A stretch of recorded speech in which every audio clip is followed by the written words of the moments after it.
અમદાવાદના નહેરુનગર વિસ્તારમાં ગઈકાલે કાયદા અને વ્યવસ્થાની સ્થિતિને કથળતી ઘટના સામે આવી છે, જેમાં એક આધેડને સરા જાહેરમાં ફાયરિંગ કરીને તેમને મોતને ઘાટ ઉતારવાનો બનાવ સામે આવ્યો છે।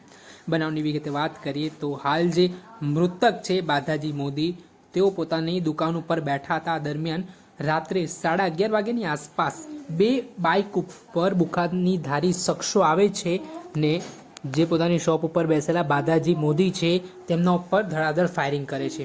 જોકે આ ઘટનામાં ફાયરિંગને અંજામ આપ્યા બાદ આરોપીઓ ત્યાંથી નાસી છૂટે છે। આ ઘટનાના પગલે આસપાસના લોકોમાં પણ ફફડાટ ફેલાયો હતો। ઘટનાને લઈને તાત્કાલિક લોકો ઘટના સ્થળે દોડી આવ્યા હતા અને જે બાધાજી મોદી છે તેમને તાત્કાલિક સારવાર માટે સ્થાનિક જીવરાજ પાર્ક હોસ્પિટલ ખાતે ખસેડવામાં આવ્યા હતા। જોકે આ ઘટનામાં ગંભીર ઇજાઓ પહોંચવાના કારણે બાધાજી મોદીનું ટૂંકી સારવાર દરમિયાન મૃત્યુ નીપજ્યું હતું।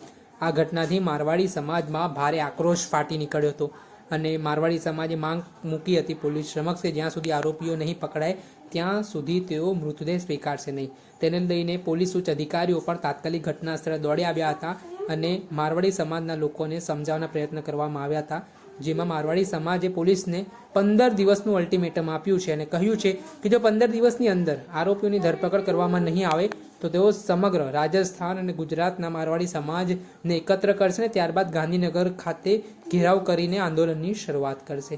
ત્યારે ઘટનાને લઈને શું કહી રહ્યા છે મારવાડી સમાજના આગેવાન તે સાંભળી લો। મારું નામ તુલસી પટેલ છે। કાલે સાંજે 8 વાગે જે નહેરુનગરમાં અમારા સમાજના જે બદારામજીનું જે ઘાતક જે એમની હત્યા કરવામાં આવી હતી એને લઈને અમે લોકો અત્યારે સર્વ રાજસ્થાની સમાજ અત્યારે જીવરાજ મહેતા હોસ્પિટલમાં અમે લોકો ધરણા ઉપર હતા। તો અત્યારે લગભગ 1:30-2 વાગ્યાની આસપાસ ડીવાયએસપી, એસપી સાહેબ અને જે ઉચ્ચ અધિકારીઓ હતા એ બધા અહીંયા આવ્યા અને અમને લોકોને પૂછ્યું કે ભાઈ તમારી શું માંગ છે। તો અમે જે પરિવારની માંગ હતી પૂરી અમારી સમાજે જે પરિવારની માંગ આગળ રાખી છે। અમે સાહેબને કીધું સૌથી પહેલાં જે અમને સિક્યુરિટી જોઈએ છે એ માણસો માટે, તો અમને પોલીસ પ્રશાસન તરફથી કહેવામાં આવ્યું છે કે તમને પૂરી સિક્યુરિટી મળશે। અહીંયા એમની જ્યાં સુધી આરોપીઓની ધરપકડ નહીં થાય ત્યાં સુધી એમની દુકાનની બહાર 2 કોન્સ્ટેબલ ઊભા રહેશે, એમની ઘરની બહાર 2 કોન્સ્ટેબલ ઊભા રહેશે અને અહીંયાથી જે બોડી લઈને રાજસ્થાન જશે પોલીસની ગાડી જોડે જશે। એના પછી આગળ રાજસ્થાનમાં જ્યાં સુધી એમની વિધિ પતાઈને અમદાવાદ નહીં આવે ત્યાં સુધી લોકલ પોલીસ પણ એમના ઘરની બહાર ઊભી રહેશે। પછી અમે પોલીસને માંગણી કરી કે સાહેબ અમારે આગળ બી થોડીક કંઈક કારણસર આગળ જે હુમલો થયો હતો એ આરોપીઓની ધરપકડ નહીં થઈ તો પોલીસ તરફથી એવું જણાવવામાં આવ્યું છે કે અત્યારે જે બી થયું છે એ અમે તમને 10 દિવસની ખાતરી આપીએ છીએ, 10 દિવસમાં ગમે તેમ કરીને અમે પાતાલમાં બી હશે આરોપીને ખોતી લઈશું। તો અમે પોલીસ પ્રશાસન ઉપર વિશ્વાસ મૂકીએ છીએ, અહીંયાની ગવર્મેન્ટ ઉપર વિશ્વાસ મૂકીએ છીએ, અહીંયાના જે ગૃહમંત્રી છે હર્ષ સંઘવીજી ઉપર વિશ્વાસ મૂકીએ છીએ કે તમને આગ્રહ બી કરીએ છીએ પોલીસે અમને જે આશ્વાસન આપ્યું છે એને તમે પૂરું કરશો। અને અમે પોલીસને લેખિતમાં અમે લોકોએ પૂરી સર્વ સમાજે લેખિતમાં લખીને એક લેટર આપ્યું છે જેનામાં 500 લોકોની સાઇન છે। એ લેટર અમે લોકોએ આખું તૈયાર કર્યું છે। એ લેટરમાં અમે પોલીસને એવું લખ્યું છે કે તમે અમને 10 દિવસનો સમય આપ્યો છે, અમે તમને 15 દિવસનો સમય આપીએ છીએ। અમે બહુ શાંતિપૂર્વક સમાજથી આવીએ છીએ, રાજસ્થાની સમાજ બહુ શાંતિપૂર્વક સમાજ છે અને બહુ શાંતિ રીતે અહીંયા વ્યવસાય કરે છે। અમે કોઈની જોડે કોઈ મગજમારી નહીં કરતા, પણ અમને કોઈ આવી રીતે કરી જાય એ અમારા અંદર એક ડરનો માહોલ પેદા થયો છે। તો અમે અહીંયા લેટરમાં લખી આપ્યું છે કે ગુજરાત સરકાર અમને 10 દિવસમાં એ આરોપીઓની ધરપકડ કરે।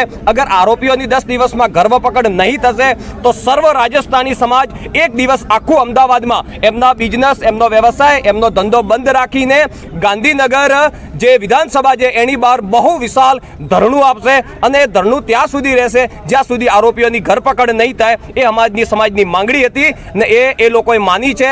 એટલે અત્યારે અમે લોકો બોડીને સ્વીકાર કરીએ છીએ। જે આગળની રીત રિવાજ છે એ રીત રિવાજ પ્રમાણે અમે બોડી અહીંયાથી પીએમ કરાવીને આજે સાંજે અમે લોકો રાજસ્થાન જઈશું ને 10 દિવસની અમારી જે વિધિ છે એ પતાવીને આવીશું। મારા મીડિયા મિત્રો, અમે કાલ રાતથી જે મીડિયા પ્રેમીઓનો મીડિયાનો જે આશીર્વાદ મળ્યો, મીડિયા અમારી જોડે જે સપોર્ટમાં ઊભી રહી એ બદલ સર્વ ગુજરાતના બધા મીડિયાનો હું અમારી સમાજ તરફથી તહે દિલથી ધન્યવાદ કરું છું। બધાનો આભાર।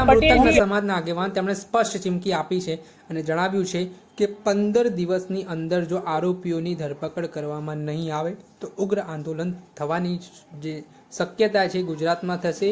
રાજસ્થાન તેમજ તે મૃતકના ગામ સહિતના લોકો છે તે ગુજરાત ખાતે આવી જશે અને ગાંધીનગર ખાતે આંદોલનની રીતસરની શરૂઆત થશે તે પ્રકારની ચીમકી પણ ઉચ્ચારવામાં આવી છે. જોકે આ મામલાને લઈને એલિસ બ્રિજ પોલીસ સ્ટેશન ખાતે હત્યા અંગેનો ગુનો નોંધાયો છે અને આરોપીઓને પકડવા માટે એલિસ બ્રિજ પોલીસે અલગ અલગ ટીમો પણ કાર્યરત કરી છે. ત્યારે જોવાનું રહ્યું કેટલા સમયમાં આરોપીઓની પોલીસ ધરપકડ કરે છે. દર્શક મિત્રો એન કવરેજ ન્યૂઝને આપ લાઇક કરો, સબસ્ક્રાઇબ કરો અને શેર કરવાનું ભૂલતા નહીં.